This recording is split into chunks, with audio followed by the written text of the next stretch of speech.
اس کا لشکر پسپا ہوتا چلا آ رہا ہے۔ ان سپاہیوں کو کیا پڑی ہے کہ وہ ایک خاندان اور ایک انسان کی شہنشاہی کی خاطر اپنی جانیں دیں، اور وہ جو ہزاروں کی تعداد میں مر رہے ہیں وہ بھاگتے ہوئے مر رہے ہیں، اور وہ جب دیکھتے ہیں کہ مال غنیمت تو ہے ہی نہیں، پھر لڑیں کیوں؟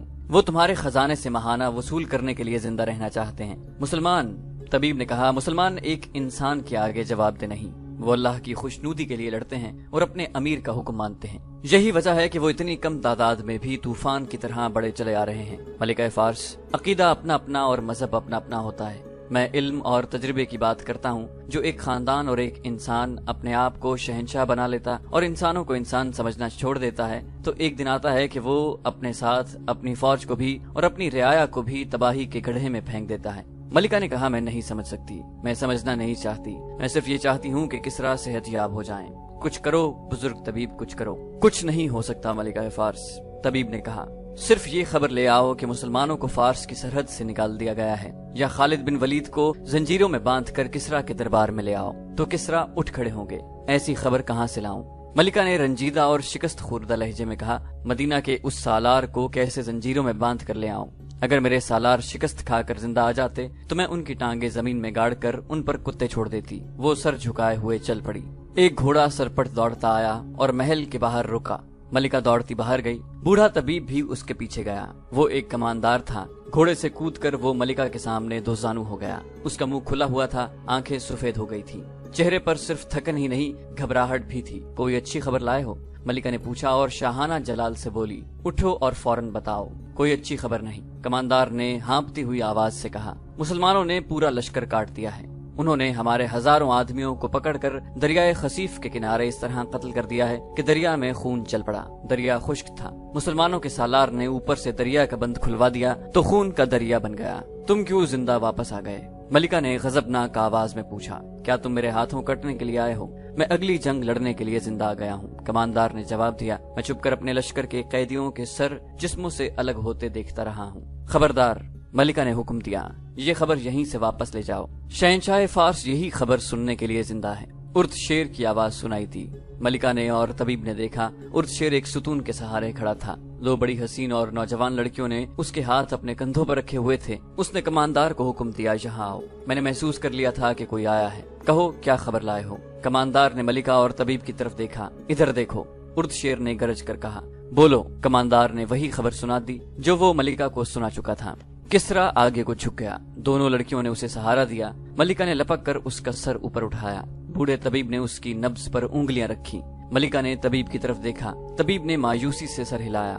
فارس کسرا ارد شیر سے محروم ہو گیا ہے، طبیب نے کہا۔ محل میں ہڑبونگ مچ گئی۔ ارد شیر کی لاش اٹھا کر اس کے کمرے میں لے گئے، جہاں اس نے کئی بار کہا تھا کہ عرب کے ان لٹیرے بدوؤں کو فارس کی سرحد میں قدم رکھنے کی جرت کیسے ہوئی۔ اس نے اسی کمرے میں ولید کے بیٹے خالد رضی اللہ عنہ اور حارثہ کے بیٹے مسنہ کو زندہ یا مردہ لانے کا حکم دیا تھا۔ اپنے حکم کی تعمیل سے پہلے ہی اس کمرے میں اس کی لاش پڑی تھی۔ وہ شکستوں کے صدمے سے ہی مر گیا تھا۔ ملکہ نے حکم دیا کہ لڑنے والے لشکر تک کسرا کی موت کی خبر نہ پہنچنے دی جائے۔ مسلمانوں کے پڑاؤ میں ایک گھوڑا سرپٹ دوڑتا داخل ہوا۔ اس کا سوار چلا رہا تھا، کہاں ہے ولید کا بیٹا؟ گھڑ سوار بلند بازو کر کے لہراتا آ رہا تھا۔ باہر آ ابن ولید۔ خالد رضی اللہ عنہ بڑی تیزی سے سامنے آئے۔ ابن ولید سوار کہتا آ رہا تھا، تجھ پر اللہ کی رحمت ہو، تیری دہشت نے ارد شیر کی جان لے لی ہے۔ کیا تو پاگل ہو گیا ہے ابن حارثہ؟ خالد رضی اللہ عنہ نے آگے بڑھ کر کہا۔ سوار مسنہ بن حارث تھا۔ وہ گھوڑے سے کودا اور اتنے پرجوش طریقے سے خالد رضی اللہ عنہ سے بغلگیر ہوا کہ خالد رضی اللہ عنہ گرتے گرتے بچے۔ مدائن کے محل رو رہے ہیں۔ مسنہ نے خوشی سے بے قابو آواز میں کہا، ارد شیر کو مرے آج 4 دن ہو گئے ہیں۔ میرے 2 آدمی مدائن کے محل میں موجود تھے، وہاں حکم دیا گیا ہے کہ ارد شیر کی موت کی خبر اس کے لشکر کو نہ دی جائے۔ خالد رضی اللہ عنہ نے اپنے دونوں ہاتھ آسمان کی طرف پھیلا دیے۔ میرے اللہ، انہوں نے کہا، میں تیرا شکر کس طرح ادا کروں؟ مجھے فتح کے تکبر اور غرور سے بچانا۔ خدائے ذوالجلال، سب تعریفیں تیرے لیے اور صرف تیرے لیے ہیں۔ خالد رضی اللہ عنہ نے ہاتھ نیچے کر کے ادھر ادھر دیکھا اور بلند آواز سے کہا، اپنے تمام لشکر کو یہ مجدہ سنا دو کہ فارس کی وسیع و عریض شہنشاہی کا ستون گر پڑا ہے اور یہ اللہ کی دین ہے۔ خالد رضی اللہ عنہ مسنہ بن حارثہ کو اپنے خیمے میں لے گئے اور اس سے پوچھا کہ آگے کیا ہے۔ تھوڑی ہی دور فارس کا ایک بڑا شہر امنیشیا ہے، مسنہ نے بتایا۔ یہ شہر اس لیے بڑا ہے کہ وہاں فارس کی فوج رہتی ہے، اسے فوج کا بہت بڑا اڈا سمجھ لو۔ یہ شہر تجارتی مرکز ہے، اس کے ارد گرد زمین بہت زرخیز ہے۔ تجارت، اناج اور باغوں کے پھلوں کی وجہ سے امنیشیا امیروں کا شہر کہلاتا ہے۔ شہر بے پناہ مضبوط ہے، شہر کے دروازے بھی مضبوط ہیں۔ قریب جاؤ گے تو دیوار کے اوپر سے تیروں کا مے برس جائے گا۔ ولید کے بیٹے، اس شہر کے لیے جانوں کی قربانی دینی پڑے گی۔ اگر تو نے یہ شہر لے لیا تو سمجھ لے کہ تو نے دشمن کی ایک موٹی رگ اپنے ہاتھ میں لے لی۔ خالد رضی اللہ عنہ نے پوچھا، کیا اب بھی فوج وہاں ہے؟ اگر ہے تو کتنی ہوگی؟ مسنہ نے جواب دیا، اتنی نہیں ہوگی جتنی پہلے تھی۔ جہاں تک مجھے بتایا گیا ہے، الیس کی لڑائی میں کچھ فوج وہاں سے بھی آئی تھی۔ دریائے فرات میں ایک چھوٹا دریا آ کر گرتا تھا، اسے دریائے بات قلی کہتے تھے۔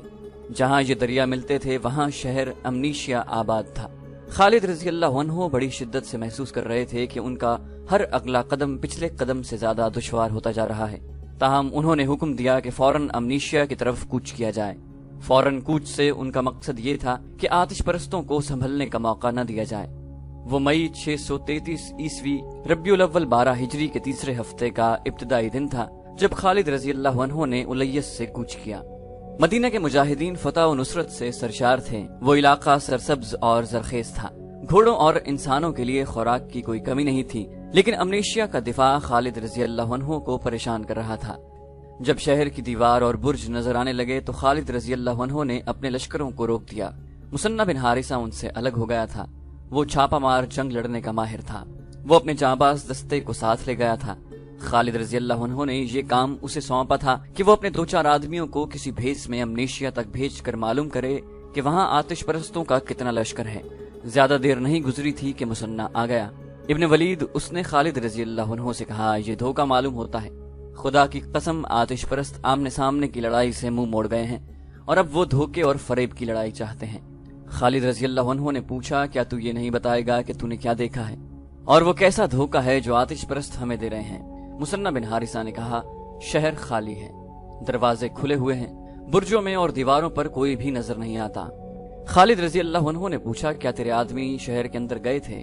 مسنہ نے جواب دیا، نہیں ابن ولید، وہ دروازوں تک گئے تھے، وہ تو قبرستان لگتا ہے۔ وہ کہتے ہیں کہ دروازوں میں سے انہیں نہ کوئی انسان نظر آیا نہ جانور۔ کیا آپ اسے دھوکہ یا جال نہیں سمجھتے ابن ولید؟ خالد رضی اللہ عنہ نے کہا، ہاں ابن حارثہ، میں تیرے آدمیوں پر شک نہیں کروں گا کہ وہ جھوٹ بول رہے ہیں۔ اگر انہوں نے خواب نہیں دیکھا تو ہمیں احتیاط سے آگے جانا ہوگا۔ خدا کی قسم، وہ جھوٹ بولنے والوں میں سے نہیں۔ مسنہ نے کہا، ان کا ایمان اتنا کمزور ہوتا تو وہ ایرانیوں کے جور و ستم سے بچنے کے لیے کبھی اپنا مذہب چھوڑ چکے ہوتے۔ اور سن ولید کے بیٹے، سب سے پہلے میرے آدمی شہر میں داخل ہوں گے۔ اگر یہ دھوکہ ہے، پھندا ہے، جال ہے، پہلے اس میں میرے آدمی جائیں گے تاکہ تیرا لشکر محفوظ رہے۔ خالد رضی اللہ عنہ نے اپنے سالاروں کو بلایا اور انہیں بتایا کہ امنیشیا خالی پڑا ہے اور یہ دھوکہ ہوگا۔ دھوکہ یہی ہوگا کہ ہم اپنے لشکر کو شہر میں لے جائیں گے۔ خالد رضی اللہ عنہ نے کہا، وہاں کوئی نہیں ہوگا، اچانک دروازے بند ہو جائیں گے اور ہم محاصرے میں یا پھندے میں آ جائیں گے۔ ہم فوراً شہر پر حلہ بول رہے ہیں۔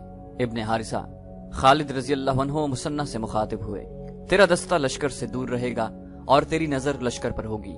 اگر دشمن کہیں سے نظر آیا تو اس پر تیرا دستہ اپنے انداز سے حملہ کرے گا اور چھاپا مار قسم کے حملے کرتا رہے گا۔ تجھے اور کچھ بتانے کی ضرورت نہیں۔ باقی فوج کو انہوں نے 3 حصوں میں تقسیم کیا۔ پہلے کی طرح دائیں اور بائیں سالار عاصم بن عمر اور سالار عدی بن حاتم کو رکھا، لیکن اب ان کا کام مختلف تھا۔ دروازے کھلے ہونے کی صورت میں خالد رضی اللہ عنہ کو شہر کے اندر جانا تھا، عاصم بن عمر کو ان کے پیچھے رہنا تھا تاکہ بوقت ضرورت خالد رضی اللہ عنہ کی مدد کو پہنچ سکیں۔ عدی بن حاتم کو اپنے دستے قلعے کے ارد گرد پھیلا دینے تھے۔ تمام تر ہدایات اور احکامات دے کر خالد رضی اللہ عنہ نے پیش قدمی کا حکم دے دیا۔ لشکر کے تینوں حصے شہر کے قریب جا کر ایک دوسرے سے الگ ہو گئے۔ آگے مسنہ بن حارثہ کے جانباز سوار شہر کے باہر کے علاقے میں گھوم پھر رہے تھے۔ قریب ایک جنگل تھا، کچھ علاقہ چٹانی تھا۔ مسنہ نے اپنے چھاپا مار دستے کو ٹولیوں میں تقسیم کر دیا تھا۔ ان ٹولیوں نے ہر وہ علاقہ دیکھ لیا تھا جہاں دشمن کے چھپنے کا امکان تھا، لیکن دشمن کا کہیں نام و نشان نہیں ملا تھا۔ پھر یہ ٹولیاں دور دور تک گشت کر رہی تھیں۔ لشکر کے تینوں حصے شہر کی دیواروں کے قریب پہنچ گئے تو سالار عدی بن حاتم نے اپنے دستوں کو شہر کے ارد گرد پھیلا دیا۔ خالد رضی اللہ عنہ نے بڑے دروازے میں جا کر بلند آواز سے اعلان کرائے کہ شہر کے لوگ گھروں سے باہر آ جائیں۔ اگر لوگ باہر نہ آئے تو شہر کا کوئی مکان کھڑا نہ رہنے دیا جائے گا۔ آتش پرستو، زندہ رہنا ہے تو باہر آ جاؤ، اپنے سالار سے کہو بزدل نہ بنے۔ اس طرح کے اعلان ہوتے رہے مگر دروازے کے اندر سکوت طاری رہا۔ خالد رضی اللہ عنہ نے نیام سے تلوار نکالی، بلند آواز سے کہا میرے پیچھے آؤ، اور انہوں نے گھوڑے کو ایڑ لگا دی۔ فوج کے جو دستے ان کے ساتھ تھے وہ ان کے پیچھے شہر کے دروازے میں یوں داخل ہوئے جیسے کسی نہر یا دریا کا بند ٹوٹ جاتا ہے۔ سب سے آگے سوار دستے تھے، اندر جا کر گھوڑے پھیل گئے۔ خالد رضی اللہ عنہ نے حکم دیا کہ گھر گھر کی تلاشی لی جائے۔ خالد رضی اللہ عنہ خود ایک اونچی جگہ پر کھڑے ہو گئے اور احکام دینے لگے۔ انہوں نے قاصد سے کہا کہ سالار عاصم بن عمر کے پاس جائے اور اسے کہے کہ اپنے دستے اندر لے آؤ اور پیادہ تیر اندازوں کو شہر پناہ کی دیواروں پر پھیلا دو۔ دیکھتے ہی دیکھتے عاصم بن عمر کے تیر انداز تمام دیواروں پر پھیل گئے۔ وہ اندر بھی دیکھ رہے تھے اور باہر بھی۔ خالد رضی اللہ عنہ دیوار کے اوپر گئے اور سالار شہر کے گرد گھوم آئے۔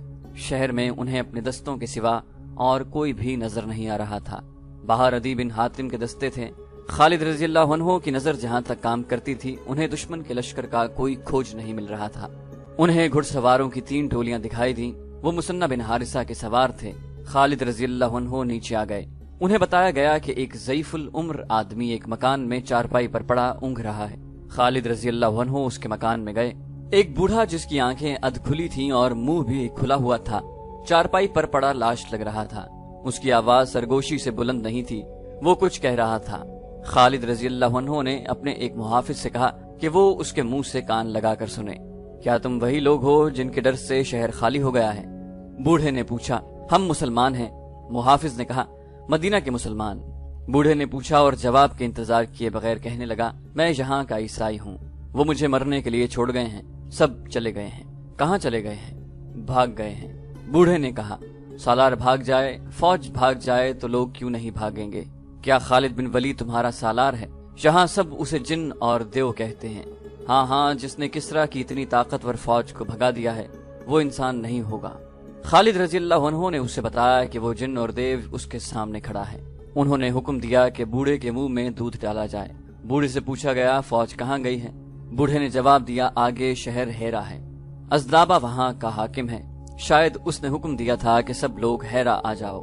ہمارے اس شہر کے جوان آدمی مدینہ والوں کے خلاف لڑنے گئے تھے، بہت سارے مارے گئے ہیں۔